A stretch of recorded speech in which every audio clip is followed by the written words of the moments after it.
Jenny tremblait de tous ses membres, cachée sous le lit. L'instant d'après, une paire de pieds étranges à 5 doigts sauta du lit et atterrit sur le sol. La créature cherchait sa trace partout, tandis que Jenny, toujours sous le lit, retenait sa respiration, n'osant faire le moindre mouvement. Soudain, le monstre sembla appeler ses compagnons. Terrifiée, Jenny ferma étroitement les yeux, priant silencieusement pour ne pas être découverte. Par chance, le monstre ne la remarqua pas et enjamba directement le rebord de la fenêtre pour s'en aller. Voyant le monstre partir, Jenny sentit enfin son cœur se desserrer. Elle se hâta de sortir de sous le lit et courut fermer la fenêtre. Encore secouée, elle s'adossa contre le mur, respirant à grandes goulées. Une fois légèrement remise, elle risqua un nouveau coup d'œil pour vérifier si le monstre s'était bien éloigné, et ne poussa un soupir de soulagement qu'après avoir constaté sa disparition. Cependant, alors qu'elle saisissait une arme et se dirigeait courageusement vers l'entrée pour fermer la porte grande ouverte, des bruits inquiétants retentirent soudain du toit, comme si quelque chose rôdait au-dessus. Voyant le monstre s'approcher dangereusement de la porte, Jenny comprit qu'elle ne pouvait pas rester passive face au danger. Elle dut rassembler tout son courage pour se précipiter vers l'entrée et verrouiller vivement la porte avant l'arrivée du monstre. Juste au moment où Jenny pensait être temporairement hors de danger,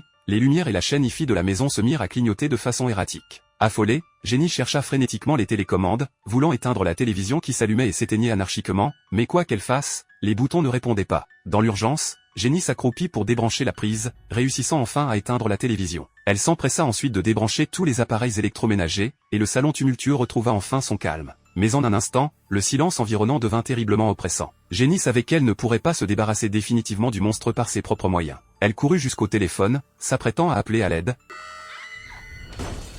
Mais la seconde d'après, toutes les portes commencèrent à s'ouvrir et se fermer automatiquement. Cette scène si étrange effraya tellement Jenny qu'elle fit volte-face pour s'enfuir. Contre toute attente, elle aperçut le monstre qui descendait l'escalier. Heureusement, Jenny se cacha à temps et évita d'être repérée. Dans sa panique, elle fut contrainte de retourner dans la cuisine et de se dissimuler derrière un placard, n'osant plus bouger. Pourtant, lorsqu'elle trouva le courage de jeter un coup d'œil pour évaluer la situation, la scène qui s'offrit à ses yeux faillit lui faire perdre connaissance. Puis, dans le reflet du miroir, elle vit le monstre remettre en place le téléphone qui était tombé. Face à un monstre d'une telle intelligence, le cœur de Jenny bondit dans sa gorge, et elle plaqua sa main contre sa bouche, n'osant émettre aucun son. Mais à l'instant suivant, le réfrigérateur s'ouvrit brusquement, heurtant violemment Jenny. Heureusement, le placard fit obstacle, l'empêchant d'être blessée. Avant même qu'elle puisse reprendre ses esprits, le bruit de pas se rapprochait dans sa direction. Voyant ses pas devenir de plus en plus proches, Jenny baissa les yeux et constata que le monstre était déjà silencieusement devant elle. Sentant immédiatement le danger, elle leva la tête et aperçut plusieurs doigts longs et fins qui saisissaient lentement la porte du réfrigérateur.